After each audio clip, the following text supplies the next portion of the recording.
Zyra e prokurorit të specializuar në Hag ka kërkuar që të pranohen si prova materiale nga paneli i gjykatësve në rastin e ish-krerëve të UÇK-s ato të cilat prokuroria po i quan dëshmi të reja për zonën e Dugaxhinit. Në mocionin që ka dorëzuar ZPS-ja, UÇK-ja tenton të paraqitet si strukturë mirë organizuar me zyra dhe koordinim.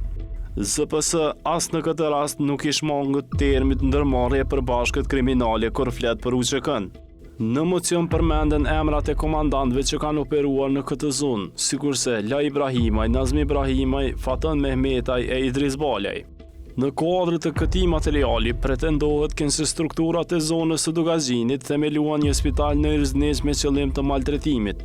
Prokuroria tutje pretendon se Hashim Thaçi, Recep Selimi dhe La Ibrahimaj kishin ndërhyrë që të mos e lejonin Tahir Zemaj të bëhet komandant i zonës së Dugaxhinit. Post tjera është prokuroria pretendon se maltretime i bën edhe ndaj anëtarëve të LDK-s, Farkut, serbëve, romëve dhe personave të tjerë në rrethin e Jallanicës dhe në vende të tjera të kësaj zone.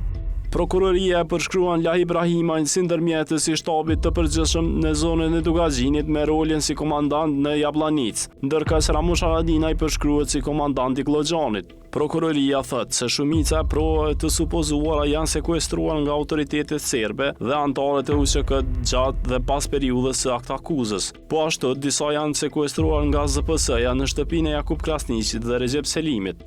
Në anën tjetër, paneli i gjykatësve në rastin e ish-krerëve të UÇK-s ka pranuar një sër provash për 4 zonat operative tjera të Kosovës, zonën e Drenicës, Shalës, Llapit dhe Karadakut.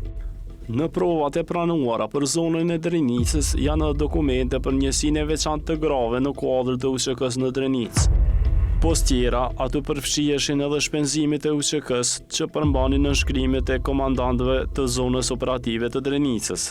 Trupi gjykues thot se gjitha këto pika janë të rëndësishme për pretendimin në aktakuzë që përfshin strukturën dhe nivelin e organizimit të UÇK-s, në veçanti në lidhje me ekzistimin e sistemit të regjistrimit të anëtarëve, trajnimin e tyre dhe furnizimet logjistike në zonën e Drenicës.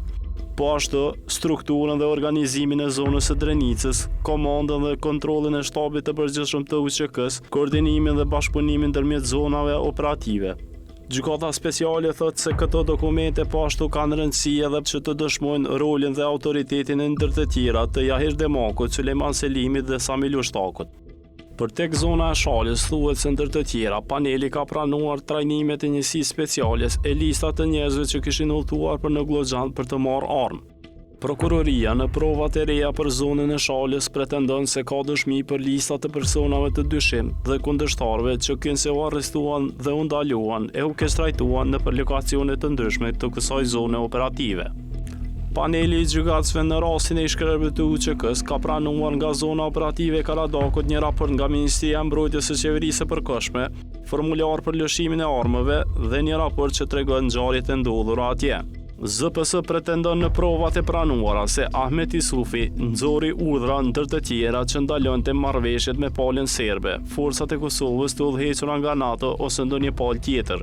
Po ashtu pretendohet në këto prova se zona operative e Karadakut mbante listat, oraret dhe materialet e stërvitjes, biletat e ushqimit, dokumentet e policisë ushtarake dhe të dhënat e personave që nuk konsideroheshin besnik ndaj UÇK-s. Në provat materiale të organit të akuzës në Hag, flitet për një vizitë që e kishte bërë Thaçi, Krasniqi e Selimi në zonën operative të Llapit. Në atë vizitë pretendohet se ish-krerët e UÇK-s dhanë emërime formale me shkrim për zinxhirin komandues të Llapit. Nëpërmjet këtyre dokumenteve, prokuroria synon të dëshmojë se UÇK-ja ka qenë një ushtri e rregullt me zinxhir të mirëfill komandues, sikurse pretendon çdo herë në akt akuzë.